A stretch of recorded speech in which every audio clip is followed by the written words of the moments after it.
Hello everyone, আসসালামু আলাইকুম। This is Fatema Mitu. Welcome to my channel. আজ আপনাদের দেখাবো থ্রি পিস কীভাবে কাটিং করবেন। সো এখানে আমি একটা সুন্দর কাপড় বিছিয়ে নিয়েছি।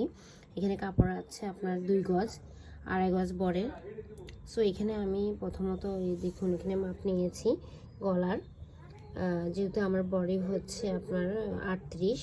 সো আমি এখানে গলা নিয়েছি, এই পাশে নিয়েছি এখানে 3 ইঞ্চি নিয়েছি, আর এখানে নিয়েছি 4 ইঞ্চি। সো এখানে দেখুন 3 আর 4, হ্যাঁ। আর এখানে আপনার নিয়েছি কাঁধে 4 ইঞ্চি, আর এখানে হাতার মোড়াতে আপনার হবে আমার যেহেতু 38 বডি, সো আমি এখানে নিয়েছি 7.5 আপনার এখানে সেলাই হবে।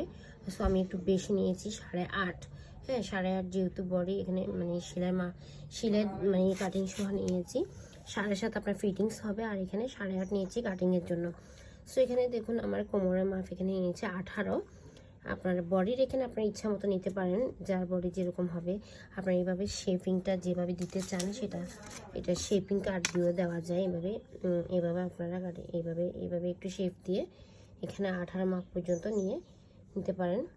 শেপ কাট দিয়েও আপনারা কাটিংটা করতে পারেন, মানে সুন্দর মতো কাটিংটা তাহলে চলে আসবে, সুন্দর ফিটিংস হবে আপনার বডিতে। সো দেখুন এখানে লম্বাটা হচ্ছে আপনার 36।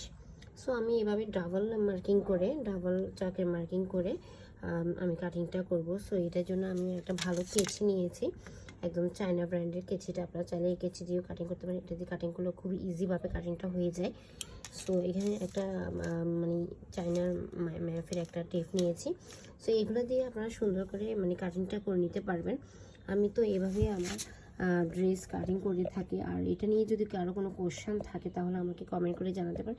আর কাটিংটা কেমন লেগেছে আপনাদের, ভিডিওটা কেমন লেগেছে সেটা ভালো লাগলে আমাকে একটু শেয়ার করে দেবেন, ভিডিওটা সাবস্ক্রাইব করে দেবেন।